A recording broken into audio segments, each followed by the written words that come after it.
It's time to bring you up to speed with our priority stories in our news diary as of this hour, where President Uhuru Kenyatta will today address the United Nations high-level general debate at the ongoing 74th session of the UN General Assembly. The President has had a busy itinerary since arriving in New York on Sunday, including addressing various sessions on climate change and universal health coverage.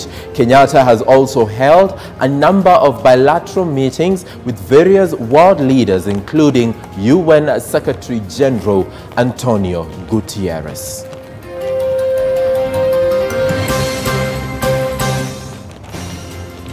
All right, and Cabinet Secretary Interior and Coordination of National Government Fred Matiang'I will this afternoon give a keynote address on initiatives that will be undertaken to improve road safety. Matiang'I will be speaking at the Kenya School of Government, which is hosting the event.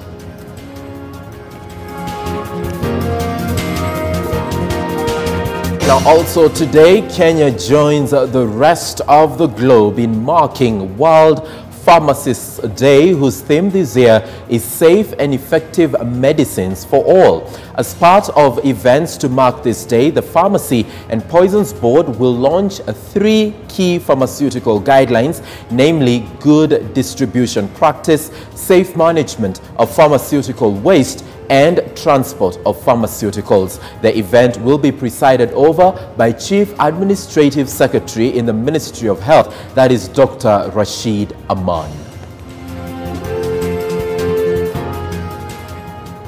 And in the corridors of justice, the divorce case pitting Senator Mithika Linturi against Marianne Kitani continues. Yesterday, Kitani's mother, Rhoda, took the stand to give testimony on the matter, and in a different courtroom, suspects in the 72 million shillings ATM heist will be arraigned for mention of their case.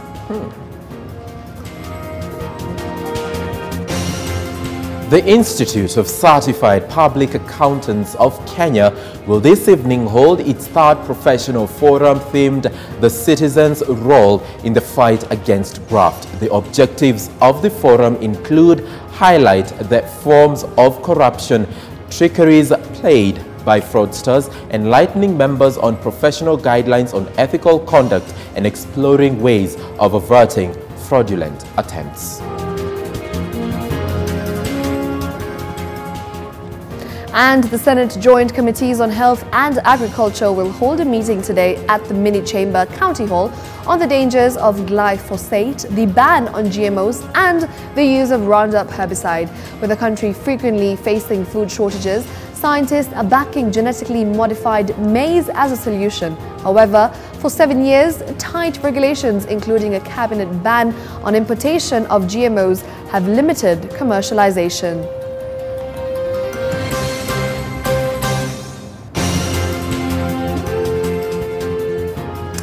All right, of course, and moving on, we're going to be taking a look at the Kenya fashion industry, and it is fast becoming one of the most thriving sectors in the country. My hustle yesterday during K24 edition highlighted this story, where it will be bringing your way in the course of the show. But right now, let's give our viewers a local update in as far as what is happening right here in the country is concerned. Now, Facebook and WhatsApp group administrators could soon be required to obtain licenses from the Communication Authority before setting up social media groups. And a bill headed to Parliament this week proposes that users and group administrators who allow offending content on their social media platforms be jailed. Now, if the bill sees the light of day, social media group administrators will be required to inform the Communications Authority of their intention to form the groups, and shall be required to control undesirable content and discussion on the platform they control. The bill, sponsored by Malava MP Malulu Injendi, will be introduced in the National Assembly this week. Can expect much more as far as that is concerned. Now, elsewhere, President Uhuru Kenyatta has urged world leaders to adopt climate change adaptations if they are to secure future generations and expand economic opportunities. Speaking on the sidelines of the 74th session of the United Nations General Assembly, Kenyatta echoed the sentiments of the UN Secretary General Antonio Guterres, who said the fight against climate change is a race we are losing, but one we can win. President Kenyatta enumerated steps the government has taken to address the crisis, saying Kenya is fully committed to the fight against climate change. And of course, that has definitely formed part of the discussion this week, starting Monday, and it will continue to do so. And of course, moving on to the international front, where US Democrats have opened a formal impeachment inquiry into President Donald Trump over allegations he sought help from a foreign power to damage a political rival. Now, top Democrat Nancy Pelosi said the president must be held accountable. And Trump denies impropriety and called the efforts witch hunt garbage. Well, there is a strong support from Democrats on impeachment. If the inquiry moves forward, it is unlikely to pass the Republican-controlled Senate. And the row was sparked by reports that an intelligence whistleblower lodged a formal complaint about a phone call President Trump made with Ukrainian counterpart Volodymyr Zelensky. And moving on now to the United Kingdom, where UK MPs and peers return to Parliament later today after the British Supreme Court ruled that its suspension was unlawful. And Prime Minister Boris Johnson has been forced to cut short his trip to the US for the UN General Assembly in the wake of Tuesday's unanimous ruling. Now, the PM, who has faced calls to resign, has said he profoundly disagreed with the decision but would respect it. The court ruled that it was impossible to conclude there had been any reason, let alone a good reason, to advise the Queen to prorogue Parliament for 5 weeks to run up to the Brexit deadline of 31st of October. Let's move now closer home, where Tanzania's government has summoned the World Health Organization's local representative after the UN agency accused the government of failing to provide information about possible Ebola virus infections. On Saturday, WHO said it had learned of one of suspected fatal cases in Dar es Salaam and 2 other infections, but despite repeated requests, was given no information. Last week, Tanzania said it had no confirmed or suspected cases of Ebola. Right, and moving on, the Duke and Duchess of Sussex ate traditional South African food and visited the country's oldest mosque on day 2 of the 10-day tour of Africa. The royals visited the 225-year-old Awal Mosque in Bo-Kaap, Cape Town, on South Africa's Heritage Day, a public holiday celebrating national culture. And earlier, the couple visited a charity that works with surfers to provide mental health support for youngsters, and the tour is their first official overseas trip with their son Archie. Now, that is the international front in as far as the stories that we are monitoring for you are concerned. And we did earlier tell you that this day, on Wednesday, we do a recap of My Hustle, which is basically a segment in K24's evening edition that is on Tuesdays. And this particular week, the Kenyan fashion industry is fast becoming one of the most thriving sectors in the country. For venturing into this line of business, fashion designing has become a money spinner. Individuals who have decided to trade in this line of business can gain international recognition through their fashion labels. Cleopatra Wanjiko, a 26-year-old fashion designer, came into her venture with 3,000 Kenya shillings as capital, but is now earning an upwards of 40,000 Kenya shillings in profits monthly. Sarah Adam takes us through her business journey. Take a look.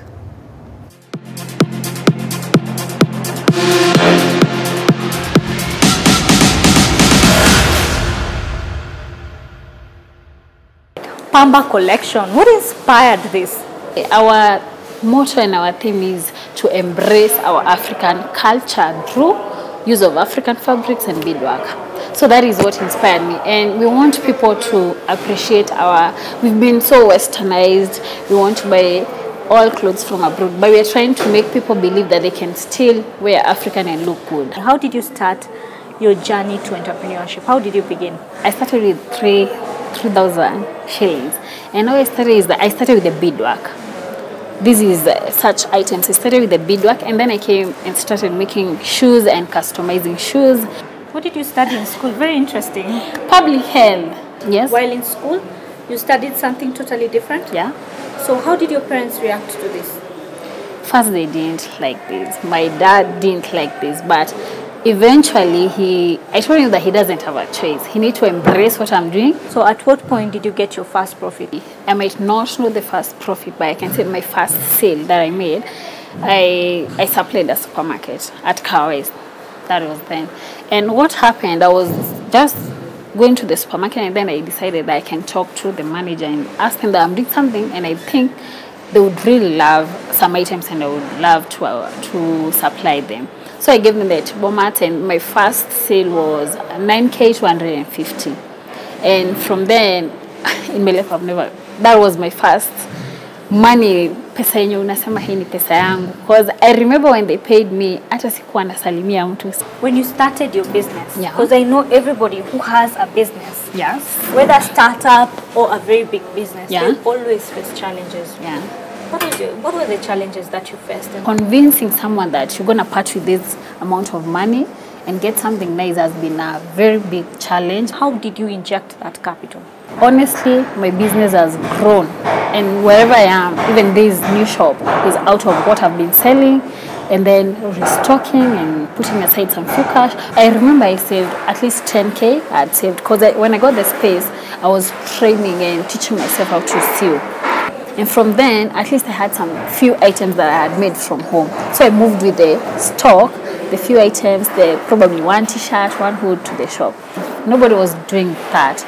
So once people saw that at Kawes and people started walking in, I got clients, referrals, and that is how it got to grow. Someone just came in, he made an order of hoods for Botswana International University that were worth 100K. And they paid upfront and everything, because I also provide wholesale services. We've been sending to Uganda, to US, to Botswana. Still, that guy is still my client. The profit? Just the money you make. The money? The profit, yes. Give us the profit. Let's use the profit. At least 40K. So did you have anybody who guides you and tells you, no, these are the do's, these are the don'ts? Yes, you must get someone who's gonna hold your hand. I wish someone told me that in any business, cash is key. Cash is key, but it's never about the money. Believe in yourself. It's all about you. It starts from within. So many people believe in me that I even doubt myself. And I have friends who have been there, like, Nikisema, no, I can do this. And they're like, no, you must do this. I even doubted that I'm going to keep this shop and keep that. I even sold it. At some point, I sold it. And my landlord said, no, you're not closing that shop. Tell me what is the problem and just refund that money to the person who you had given the shop to. Cleo, can I get something from the shop? Yes, something, you can. Like a hoodie. I really don't want to live here without an African attire. Or something just chic that I can wear. A t-shirt and a shoulder top. This pair of shorts. No. No shorts. You don't want that. No. Let me get you a jacket, a bomber jacket that you're gonna wear to work on a weekend. I like it. It's nice. It's a nice one. How much? 1,700. Yes. You can reduce. Very good price. You need to reduce 17. Yes, Can't be 15? No. Please, let's do 15. No, we can do 15. Okay, fair enough. Okay. Thank you. With hard work, determination, and perseverance, these are the key elements to success that Cleo has particularly used in her business to propel it. Sarah Adam, K24 for My Hustle.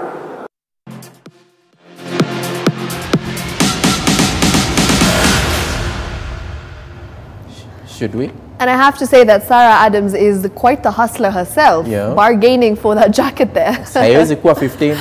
But should we really just push for an African-themed daily brief, maybe by courtesy of what we wear? Sounds like a plan. Sounds like a plan. We're together in this. Something that we can do. Yes, Solidarity. we can. Indeed. Okay, that has been Sarah Adams with a weekly feature that is My Hustle. You can catch that as well as a business-themed bulletin right here at K24 TV each and every Tuesday. All right, of course. Now remember, keep interacting with us at K24 TV. If you've got such stories that you would love to be highlighted, well, we are all for that. So at K24 TV is where you're going to find us on Facebook and Twitter, hashtag K24 Daily Brief. And of course, we might just cover your story. You never know, right? We need to take you back to Kisumu County and bring in our reporter, Baraka Karama. I need to stop that, but Karama, and he was following up on a story about Kondele and the fact that Juakali artisans have been protesting the rate of insecurity even as they continue practicing their trade. Earlier on, we also had a fire at Kibwe Market. Right. And right now, Baraka Karama will be joining us with yet another update from the Lakeside City. Baraka, kindly brief us on what you have for us as of now.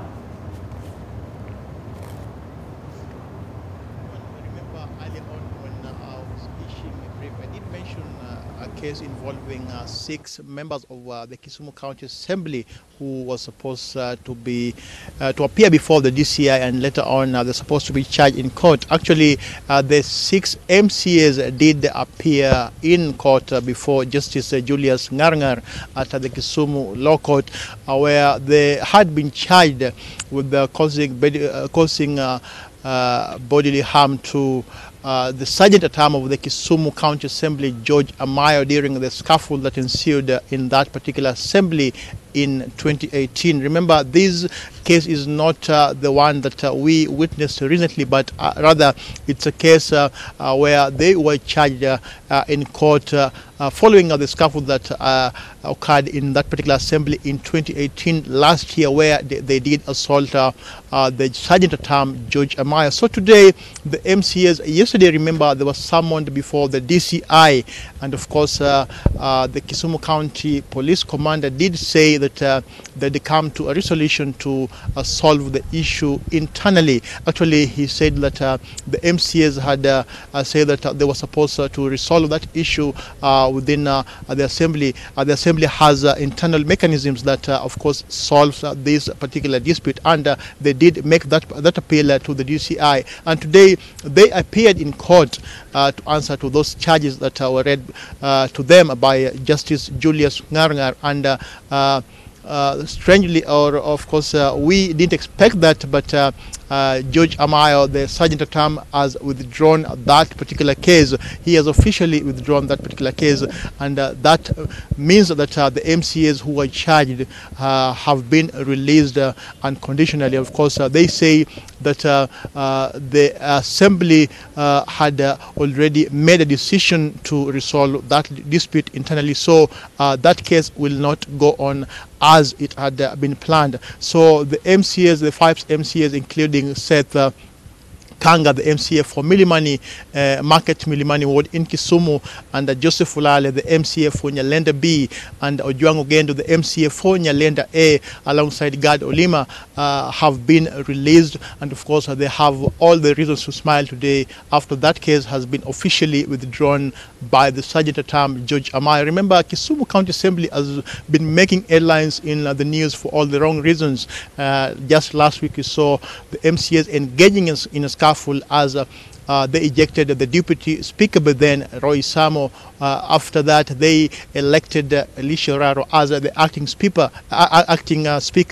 So chaos has always rocked that particular assembly following the impeachment and, of course, the planned impeachment by the MCAs in Kisumu County Assembly to vote out the embattled Speaker Onyango Law. So remember, during an earlier interview with the acting Speaker Elisha Raro, he did say that he was working on ways to ensure that there is unity within that particular assembly because members were divided down the middle. One group, of course, supporting Elisha Raro, and the other, of course, supporting Onyango Law. So from the corridors of justice, I can say the MCAs, the 6 MCAs who I mentioned to you earlier, have all the reasons to smile after they've been released by the court after one of the sergeant at arm who had filed that particular case has officially withdrawn that case, and that means that we will now wait to see what will happen after that.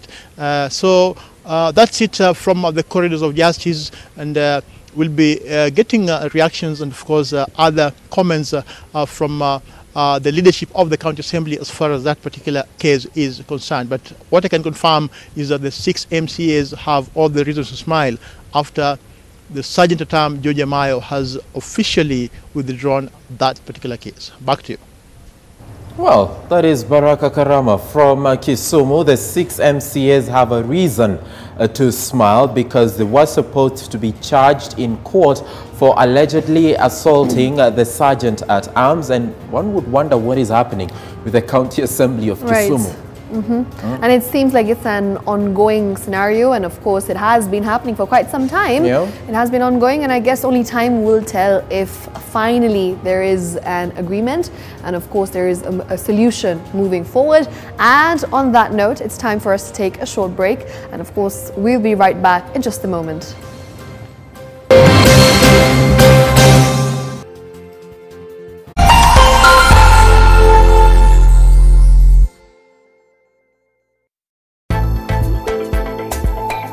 Now, the Daily Brief continues.